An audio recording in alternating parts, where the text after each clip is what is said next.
A continuación vamos a tener la reflexión que está a cargo de nuestro pastor David Rodríguez. Pastor, tiene su tiempo.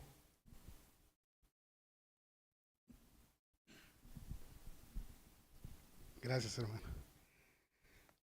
Muy buenas noches, mis hermanos. Dios les bendiga a cada uno de ustedes, a los que nos siguen aquí en la transmisión y también a nuestros hermanos que están aquí con nosotros. Hoy quisiera hablar un poquito acerca de la seguridad que como cristianos tenemos, hermanos, de tener a Dios en nuestras vidas.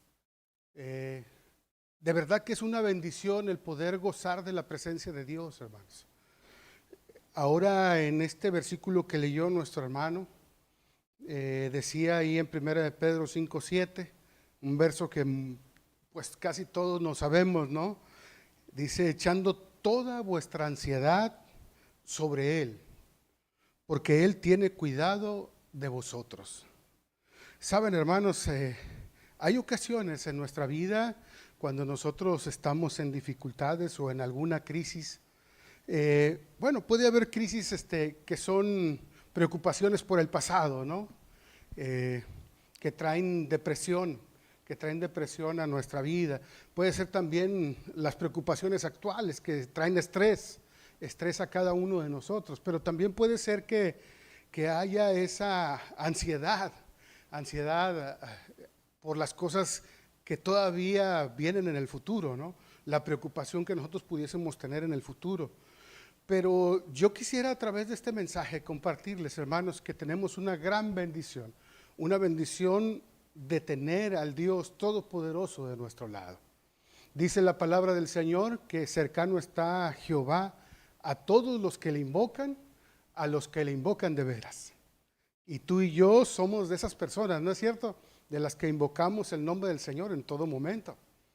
Y hoy, saben, quisiera comenzar o introducir este mensaje con una experiencia que me pasó en una ocasión, porque hay ocasiones en que nuestra fe también puede tambalear, hermanos, o puede en algún momento faltar.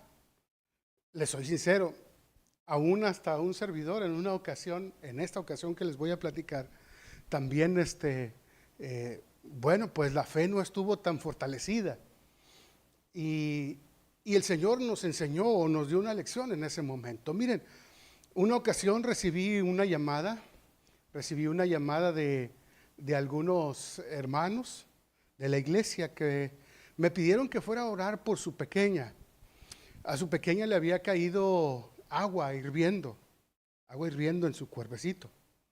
Y la verdad que, hermanos, les voy a ser sincero, cuando yo llegué al hospital, en el hospital ya me pusieron ahí, me cubrieron todo, ¿no? Y recuerdo que pude pasar ahí donde estaba. La mamá me decía algo, hermanos, que a veces pensamos todos los hermanos, ¿no? Pastor, ore por mi hija, me decía ella, porque yo sé que si usted ora por mi hija va a salir adelante. Dios nos va a hacer el milagro. Y estaba muy malita, hermanos. Les digo, cuando yo pasé para allá, pasé a donde ella estaba, ya cubierto y todo, y cuando la vi, hermanos, cuando la vi a la pequeña, de verdad que mi fe faltó. Cuando la vi, hermanos, cómo estaba, la situación que ella estaba pasando, hermanos, de verdad que me puse a orar por ella. Yo le pedí al Señor que hiciera un milagro en la pequeña, ¿no? Que hiciera un milagro nuestro Dios, un milagro poderoso. Y de verdad que cuando terminé de orar, hermanos, yo estaba en mi mente pensando, ay, Señor, y le soy sincero, hermanos, Señor, mira cómo está sufriendo la niña. Mira cómo está sufriendo, que no sé, tal vez yo esté mal, pero tal vez hasta si tú la llamaras al descanso. Porque la vi muy mal, hermanos. La vi muy mal y entonces de verdad que eso me impactó a mí el verla así, toda quemadita. Salí del lugar y la mamá estaba con la misma fe. estaba con la misma fe la hermanita y me decía, pastor, yo sé que usted esta oración que vino a hacer, Dios lo mandó y me decía muchas cosas, hermanos, y yo escuchándola, pero también en mi mente pensando la situación en la que la niña estaba, y de veras que mi fe ahí estaba faltando, hermanos. Y después que salí de ahí, le dije a la hermana, cualquier noticia que usted tenga, hágamelo saber, llámeme, no importa la hora. Y entonces, al siguiente día por la noche, recibí una llamada. Cuando yo vi el celular de quién era la llamada, hermanos, ¿saben qué pensé? Ya está descansando. Y les digo muy humanamente, hermanos, pero el Señor me dio una lección muy grande.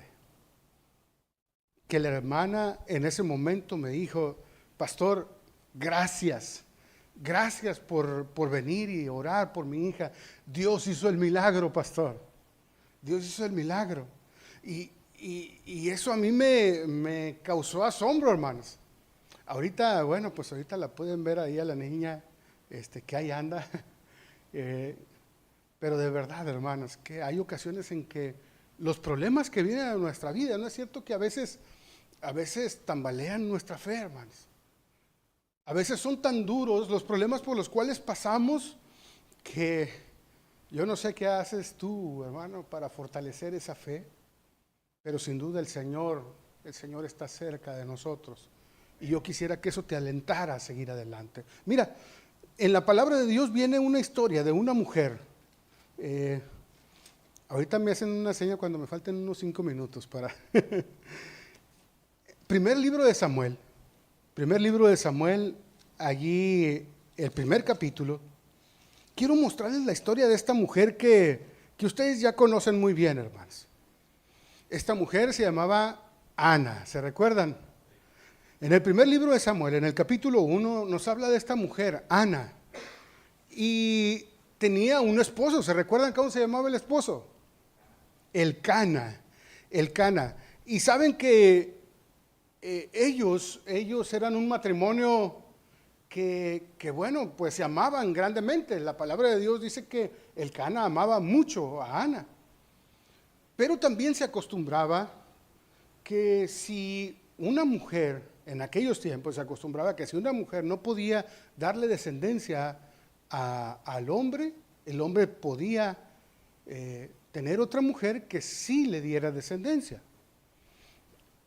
Pero ahora, hermanos, miren ustedes lo que ocasionó toda esta situación. Por eso el Señor no avala este tipo de cosas, ¿no? Porque trae demasiados problemas.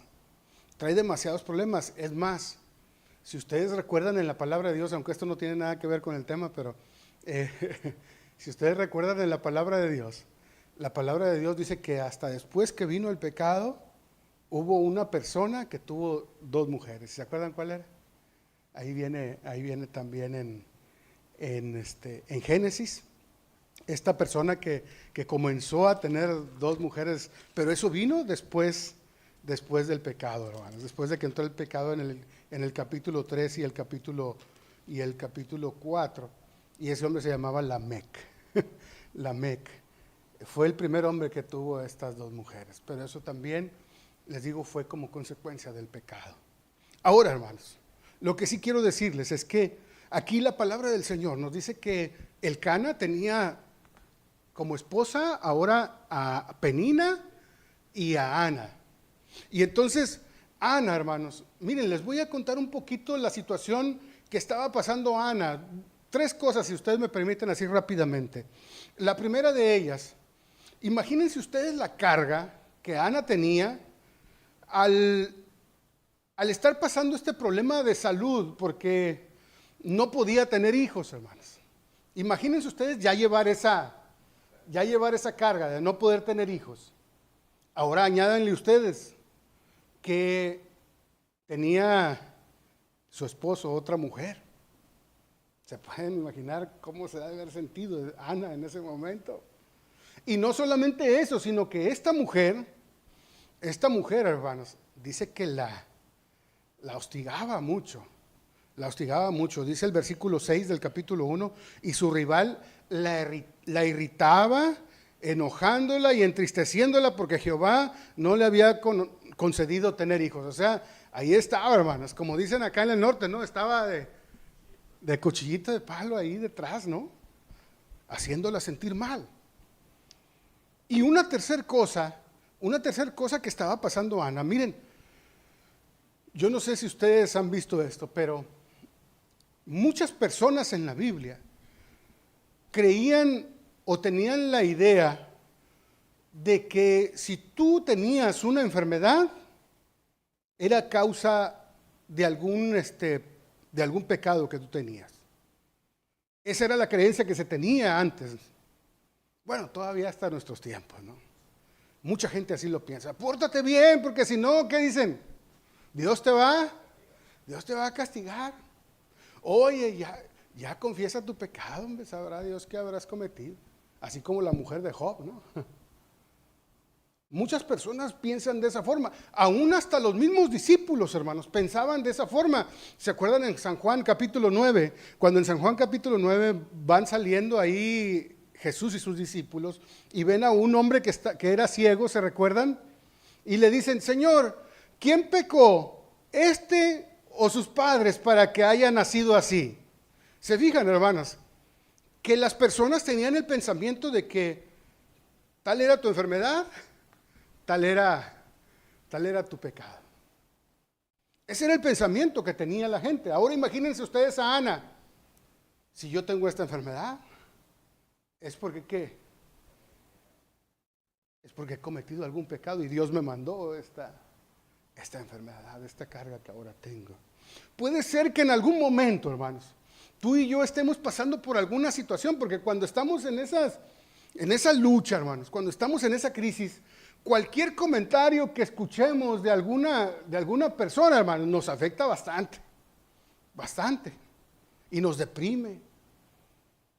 Imagínense ustedes cómo estaba Ana. No podía tener hijos, su esposo tenía otra mujer, esta mujer la irritaba, le hacía burla, le hacía ahora, ¿cómo dicen ahora? El bullying, ¿no? Y aparte, el pensar que Dios pudo haberle mandado esa enfermedad. Ahora imagínense ustedes que cuando iba por la calle y las personas la veían, ¿qué dirían las personas? ¿Sabe qué pecado habrá cometido Ana para que Dios la haya castigado así? Mucha gente creía eso, les decía. El hablar de las personas en donde ella vivía. Todo por lo que tuvo que pasar Ana, que aún y cuando ella estaba pasando por todas estas cosas, miren hermanos, dice la escritura, ahí en el versículo 7, primero de Samuel 1:7, dice, así hacía cada año, cuando subía a la casa de Jehová, la irritaba así, por lo cual Ana, ¿qué dice? Ana lloraba, ¿y qué hacía? Bueno, ¿y qué no hacía? Porque no comía. No comía Ana. ¿Has tenido algún problema, alguna dificultad, alguna crisis por la que estés pasando en la que aún hasta el hambre, hermano, aún hasta el hambre se te quita? ¿Alguna noticia que has recibido en la que has pasado y está esa lucha, hermano, y estás tan agobiada, tan agobiado que no puedes seguir adelante y no comes? Y no solamente eso, yo no sé si en alguna situación que tú estés pasando en este momento has derramado lágrimas. Ana estaba pasando por esa situación. Ahora añádele, fíjense, los problemas no terminan, ¿no? Ana fue ¿a dónde, hermanos? Fue al templo y ahí se encontró con el pastor. Se encontró con el pastor de la iglesia y ¿se acuerdan qué le dijo el pastor? Le dijo, oye, hombre, vete mejor y hasta que se te pase la ebriedad, la borrachera, y entonces ahora sí vienes. Él pensó que estaba tomada y le dijo que se retirara.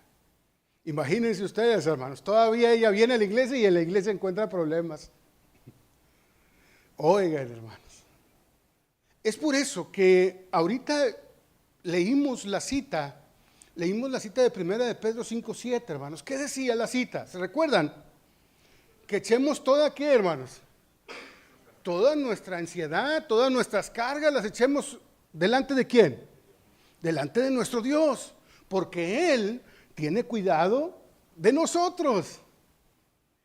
Él tiene cuidado de nosotros. Tenemos un Dios todopoderoso, hermanos, que nos ama grandemente. Y Él sí, hermanos, no nos va a defraudar. Es a Él al que debemos de ir, hermanos. Es por eso que Ana cuando llegó al templo, ¿qué estaba haciendo, hermanos? Ella estaba derramando su alma delante del Señor y pidiéndole al Señor que le diera un hijo. Qué bendición, hermanos, porque la bendición que ella recibió fue una bendición muy grande. Dice el versículo 10 que ella con amargura de alma oró a Jehová y lloró abundantemente. No sé si te ha tocado que cuando estás allí en oración al Señor estás derramando lágrimas por el problema que tienes, hermano. Y dice la palabra de Dios que Ana recibió la respuesta de parte de Dios. Ahora, miren ustedes, quiero resaltar algo bien importante, hermanos. Ya casi voy concluyendo. Miren, versículo 18. El versículo 18 dice la Escritura, y ella dijo, halle tu sierva gracia delante de tus ojos. Y se fue por su camino. Cuando salió de la iglesia dice, se fue por su camino. ¿Y qué hizo Ana ahora? Y comió y no estuvo más triste. ¿Qué cosas hizo Ana? ¿Qué cosas hizo Ana para que cambiara toda su forma de pensar, hermanos? A ver, si lo hiciéramos prácticamente, si lo tratáramos de hacer así, primer paso, ¿qué fue lo que hizo Ana, hermanos? Porque dijimos, antes de ir al templo, ella lloraba y ¿qué más? Y no comía. Sale del templo y entonces ahora dice la Escritura, vuelve a comer y no estuvo más triste. ¿Qué fue lo que cambió? ¿Qué fue lo que la hizo cambiar, hermanos? Su encuentro con el Señor, definitivamente. El encuentro con nuestro Dios, hermanos. Porque Él es el que nos da esa esperanza de seguir adelante. Cuando tú echas tus cargas, cuando tú pones tus cargas delante del Señor, hermanos, dice la Escritura, dijimos que Él tenía cuidado de quién, hermanos, de nosotros.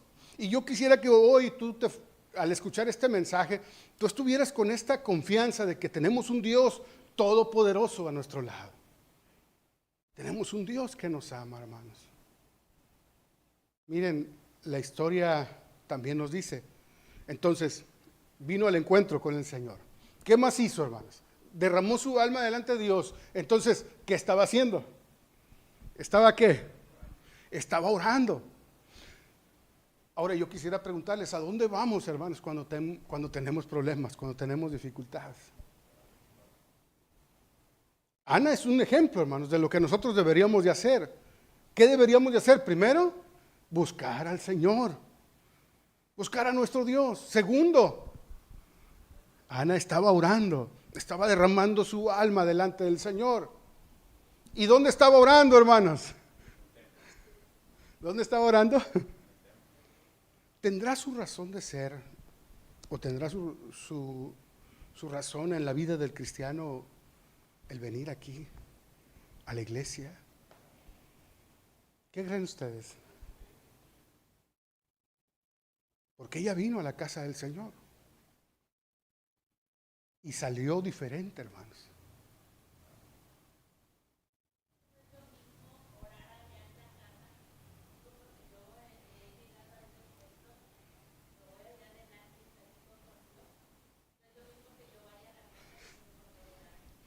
No, es que no es lo mismo, hermanos.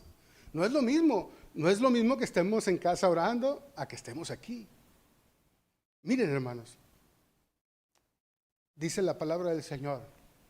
Bueno, y también espíritu de profecía, lo menciona en el primer capítulo. Si quieren, eso se los dejo de tarea porque sí está un poquito largo. El primer capítulo del libro Hechos de los Apóstoles Ese libro habla de todas las bendiciones que da el venir a la casa de Dios. Y es más, comienza así en la página 9. Comienza así. La iglesia es el medio, ustedes se lo saben, es el medio señalado por Dios, ¿para qué dice? Para la salvación de los hombres. Todo el primer capítulo habla acerca de la bendición que es el venir a la iglesia. Termino, hermanos, con un versículo que menciona la escritura en Hebreos capítulo 10, en el versículo 25. ¿Se recuerdan? Un versículo muy conocido. No dejando de congregarnos, como algunos tienen por costumbre. ¿Y qué más dice? A veces nos quedamos ahí, hermanos. A veces nos quedamos ahí, no dejando de congregarnos como algunos tienen por costumbre. Pero miren lo que dice la escritura. Sigue el versículo, hermanos. Dice, sino exhortándonos, y tanto más cuando veis que aquel día se acerca. ¿Cuál día, hermanos? La venida de Cristo Jesús. Entre más veamos que la venida de Cristo Jesús está cerca, ¿qué es lo que debemos de hacer, hermanos? Congregarnos. Venir a consagrar nuestras vidas a Cristo Jesús. ¿Y dónde podremos encontrarnos con Jesús, hermanos? Aquí en su templo. Entonces, 3 cosas importantes que hizo Ana como recapitulación de este mensaje. Primero, se encontró con nuestro Dios Todopoderoso. Con eso quiero decirte que tú has venido al lugar correcto, te has conectado al lugar correcto, donde estamos abriendo la palabra del Señor y nuestro Dios puede escuchar tu necesidad. Así que no dudes, hermano, no dudes. Yo sé que a veces vienen situaciones como la que te conté al principio, ¿no? Que aún hasta a mí a veces me ha faltado la fe. Pero el Señor nos enseña cuánto nos ama y nos enseña que Él está cerca de cada uno de nosotros. Así de esta forma el Señor está cerca de nosotros, hermanos, en este momento. Yo quiero decirte que hemos venido al lugar correcto, estamos en el lugar correcto, escuchando su voz. Segunda cosa, Ana derramó su alma delante del Señor. Así que, hermano, no dejes de orar en ningún momento. No te alejes del Señor. Decíamos en alguna ocasión, mucha oración, mucho poder. Poca oración, poco poder. Nada de oración, hermanos. Pues nada de poder, ¿no? La oración eficaz del justo puede mucho, dice la Escritura. Y por último, hermanas, no dejemos de congregarnos. Aquí es donde podemos encontrarnos con nuestro Dios. ¿Dónde será más fácil que el Señor toque nuestros corazones? ¿Lejos o aquí en su casa? En su casa, ¿no es cierto? Así que, mis hermanos, yo quisiera instarles, animarles a confiar, seguir confiando en el Señor, porque el Señor derrama grandes bendiciones sobre nosotros, porque Él tiene cuidado de nosotros. Así que no dudemos en echar toda nuestra ansiedad delante del Señor. Que el Señor nos bendiga, mis hermanas, que la honra y la gloria sean para nuestro Dios y que cada una de las peticiones que ahorita pongamos ahí, vamos a orar por ellas, que en cada una de ellas el Señor responda de acuerdo a la necesidad de cada uno de nosotros, mis hermanos. Que el Señor nos bendiga.